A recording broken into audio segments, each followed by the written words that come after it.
Allez, on se penche aujourd'hui sur une stratégie de scalping en 1 minute. L'idée, c'est de garder les choses simples, sans indicateur, mais avec un potentiel pour des résultats vraiment exceptionnels.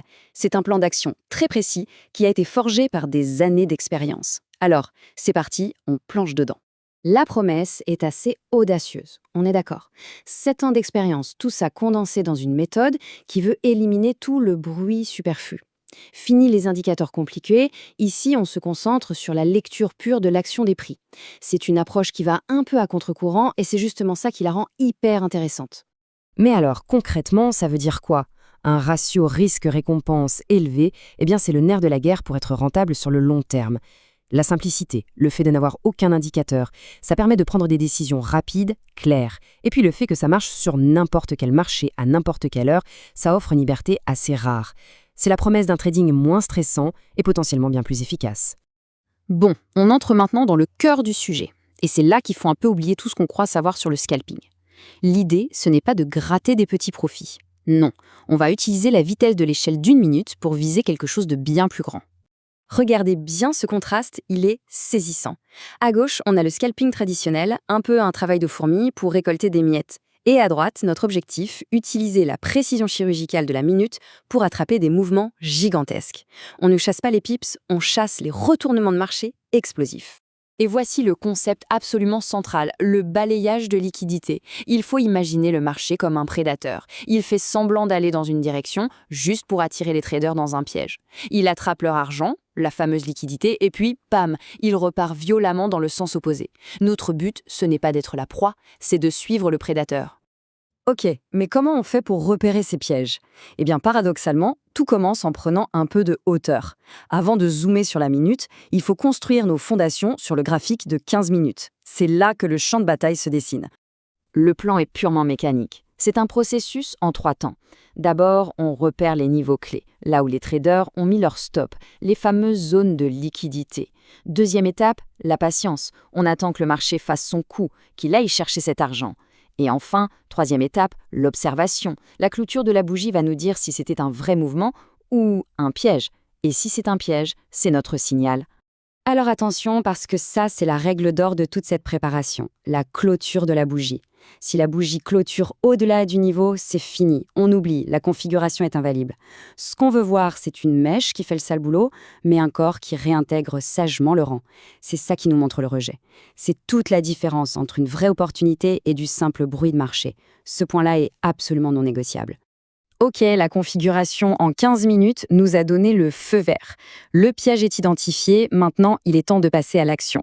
On zoome à fond sur le graphique d'1 minute pour trouver ce qu'on appelle notre sniper entry, notre point d'entrée de précision. Le signal est là, le contexte est parfait. La question est toute simple. Quel est le moment précis où il faut appuyer sur le bouton? Et la réponse, encore une fois, est mécanique. Il n'y a pas de place au doute. On trace une ligne bien droite sur le prix de clôture de notre bougie de 15 minutes. Ensuite, on attend. Le signal d'entrée, c'est la toute première bougie d'1 minute qui clôture de l'autre côté de cette ligne. Ce flip, c'est la confirmation ultime. C'est le signe que le momentum à très court terme vient de basculer. Et c'est notre porte d'entrée. Une fois dans le trade, la gestion du risque, c'est tout. L'entrée est claire. Pour le stop-loss, il y a 2 options. La plus sûre, au-delà de la mèche de 15 minutes, ça donne de l'air au trade. Ou alors, plus serré, juste derrière la bougie d'entrée d'1 minute. Là, on a un meilleur ratio, mais moins de marge d'erreur. Et l'objectif? On vise le prochain obstacle majeur qu'on voit sur le 15 minutes. Et pourquoi on s'inflige toute cette discipline? Pour ça, pour ce chiffre. 5 pour 1. Ça change complètement la donne. Avec un ratio pareil, on n'a pas besoin d'avoir raison tout le temps. Un seul bon trade peut effacer plusieurs petites pertes et nous laisser largement en profit. C'est ça, la magie des mathématiques du trading professionnel. Mais attention, avoir une stratégie mécanique, c'est super. Mais ça ne fait que la moitié du travail.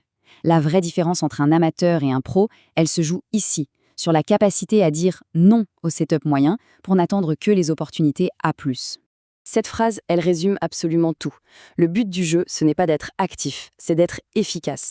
Il faut se sortir de la tête l'idée qu'on doit prendre 10 trades par jour. Non, mieux vaut se concentrer sur 1 ou 2 setups, mais des setups parfaits.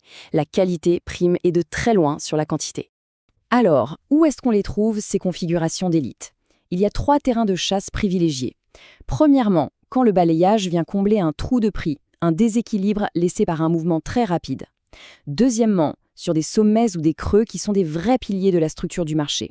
Et troisièmement, le grand classique, quand une session de trading vient nettoyer les plus hauts ou les plus bas de la session d'avant. Et pour illustrer ce point sur les sessions, regardez ces horaires. Les moments les plus chauds, c'est souvent quand les sessions se superposent, comme entre Londres et New York. C'est là que le volume explose et que la chasse au stop bat son plein. Un scénario A+ typique, l'ouverture de New York qui fait une fausse cassure du plus haut de Londres, piège tout le monde et s'inverse. C'est dans ces zones-là que la stratégie donne le meilleur d'elle-même. Donc ce qu'il faut vraiment retenir, c'est ça.